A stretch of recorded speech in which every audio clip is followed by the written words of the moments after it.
اور یہ ہے کہ سیکورٹی فورسز کا ڈی آئی خان میں آپریشن 10 خوارج اور نواصل ISPR کے مطابق فائرنگ کے تبادلے میں کیپٹن حسنین اختر شہید ہو گئے۔ کیپٹن حسنین اختر کا تعلق جہلم سے تھا۔ وزیر اعظم کا 10 خوارجیوں کی ہلاکت پر سیکورٹی فورسز کو خراج تحسین۔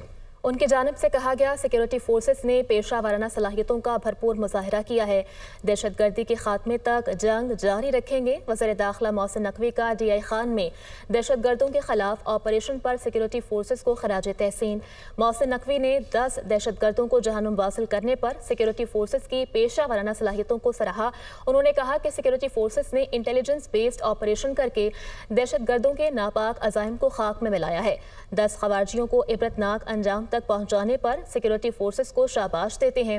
قوم کو سیکورٹی فورسز کی پیشہ ورانہ مہارت اور بہادری پر فخر ہے۔ اہم خبر یہ ہے کہ امریکی صدر ڈونلڈ ٹرمپ نے محکمہ تعلیم ختم کر دیا۔ ایگزیکٹو آرڈرز پر دستخط کر دیے۔ ایگزیکٹو آرڈرز کے بعد محکمہ تعلیم کی نصف ملازمتیں ختم ہو جائیں گی۔ واشنگٹن میں محکمہ تعلیم کی تقریب سے خطاب کرتے ہوئے کہا، لنڈا میک محکمہ تعلیم کی آخری سیکرٹری ہیں۔ اسکولز کے معاملات ریاست خود دیکھیں گی۔ تعلیم کے نظام میں بڑی تبدیلیاں لا رہے ہیں۔ امریکی اسکولز کا تعلیمی معیار انتہائی گر چکا ہے۔ ہائی اسکول کے طلباء کو بنیادی ریاضی تک نہیں آتی۔ محکمے کے پاس بڑی بڑی عمارتیں ہیں مگر تعلیم نہیں۔ انہوں نے یہ بھی کہا ہے کہ بیوروکریسی میں افسران کی تعداد کم کریں گے۔ اداروں کو اپنی کارکردگی بہتر بنانے کی ضرورت ہے۔ یوکرین کے ساتھ معدنیات پر جلد معاہدہ ہو جائے گا۔ ہم یوکرین اور روس کے ساتھ اچھا کام کر رہے ہیں۔ اور ڈیموکریٹس کی جانب سے محکمہ تعلیم بند کرنے کا ٹرمپ کا اقدام تباہ کن قرار دے دیا گیا ہے۔ چیک شومر نے کہا کہ ٹرمپ کے ہولناک فیصلے سے اساتذہ، طلباء اور والدین متاثر ہوں گے۔ عدالتوں کو ٹرمپ کے ظالمانہ اقدامات روکنے کے لیے قانون پر عمل کرنا چاہیے۔ آپ کو اپڈیٹ کر رہے ہیں، ڈیموکریٹس نے محکمہ تعلیم بند کرنے کا ٹرمپ کا اقدام تباہ کن قرار دے دیا ہے۔ چیک شومر کی جانب سے کہا گیا کہ ٹرمپ کے ہولناک فیصلے سے اساتذہ، طلباء اور والدین متاثر ہوں گے۔ ادھر طالبان اور امریکی وفد کے درمیان کابل میں ہم ملاقات ہوئی ہے۔ طالبان کے وزیر خارجہ امیر خان متقی نے امریکی وفد کا خیر مقدم کیا۔ امریکی خصوصی ایلچی ایڈم بولر اور زلمے خلیلزاد ملاقات میں شامل۔ ملاقات میں قیدیوں کی رہائی اور دو طرفہ تعلقات پر گفتگو کی گئی۔ طالبان نے امریکی شہری جان گلیزمن کو رہا کر دیا۔ جارج گلیزمن کی رہائی کے لیے قطر نے اہم کردار ادا کیا ہے۔ امریکی محکمہ خارجہ کا یہ کہنا ہے کہ جارج گلیزمن کی رہائی مثبت قدم ہے۔ چند امریکی اب بھی افغانستان میں قید ہیں۔ افغان وزیر خارجہ نے یہ کہا ہے کہ افغانستان متوازن خارجہ پالیسی پر عمل پیرا ہے۔ امریکہ سمیت تمام ممالک کے ساتھ تعمیری تعلقات کے خواہاں ہے۔ امریکہ مذاکرات کے ذریعے مسائل حل کرے تاکہ اعتماد بحال ہو سکے۔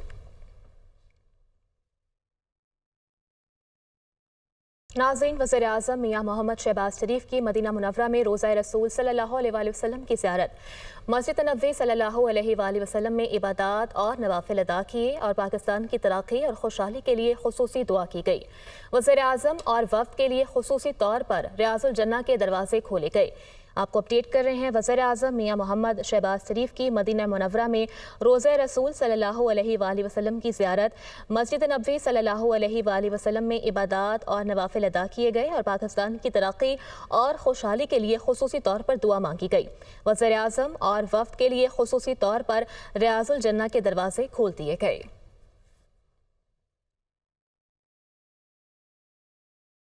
وزیر اعظم شہباز شریف کی سعودی ولی عہد محمد بن سلمان سے ملاقات ہوئی۔ آرمی چیف بھی وزیر اعظم کے ہمراہ تھے۔ باہمی دلچسپی کے امور پر بات چیت ہوئی۔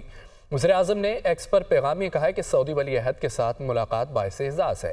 وزیر اعظم نے سعودی کاروباری اداروں کو خصوصی سرمایہ کاری سہولت کونسل کے تحت کاروبار کے مواقع تلاش کرنے کی دعوت دی۔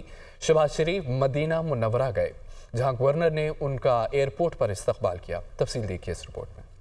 وزیر اعظم شہباز شریف نے سعودی ولی عہد محمد بن سلمان سے ملاقات کی۔ Army chief general Syed Asim Munir بھی ملاقات میں موجود تھے۔ ملاقات میں باہمی اور دو طرفہ امور، پاک سعودی عرب کے ساتھ تجارتی معاملات، علاقائی اور بین الاقوامی امور پر تبادلہ خیال کیا گیا۔ عسکری امور میں تعاون کو فروغ دینے پر بھی بات چیت کی گئی۔ وزیر اعظم نے پاکستان کی مسلسل حمایت کرنے پر سعودی ولی عہد محمد بن سلمان سے اظہار تشکر۔ وزیر اعظم شہباز شریف نے ایکس پر پیغام میں کہا، سعودی ولی عہد کے ساتھ ملاقات باعث اعزاز ہے۔ تجارت سرمایہ کاری، توانائی اور سلامتی کے شعبوں میں پاک سعودی عرب تعلقات مزید مضبوط بنانے پر بات چیت انتہائی مثبت رہی۔ ملاقات میں باہمی تعاون کے فروغ کے لیے تعمیری گفتگو ہوئی۔ دوستانہ تعلقات اور خوشحالی کے لیے مشترکہ ویژن کی بدولت باہمی تعلقات مستحکم ہو رہے ہیں۔ مضبوط دو طرفہ تعلقات باہمی اقتصادی شراکت میں تبدیل ہو رہے ہیں۔ مشرق وسطیٰ اور یوکرین میں امن کے لیے سعودی عرب کا کردار قابل ستائش ہے۔ وزیر اعظم شہباز شریف نے سعودی کاروباری اداروں کو خصوصی سرمایہ کاری سہولت کونسل کے تحت کاروباری مواقع تلاش کرنے کی دعوت دی۔ سعودی وزیر اور ٹاسک فورس کے سربراہ نے پاکستان کے ساتھ اقتصادی تعلقات کو مزید گہرا کرنے میں دلچسپی کا اظہار کیا۔ سرمایہ کاری کے منصوبوں کو تیز کرنے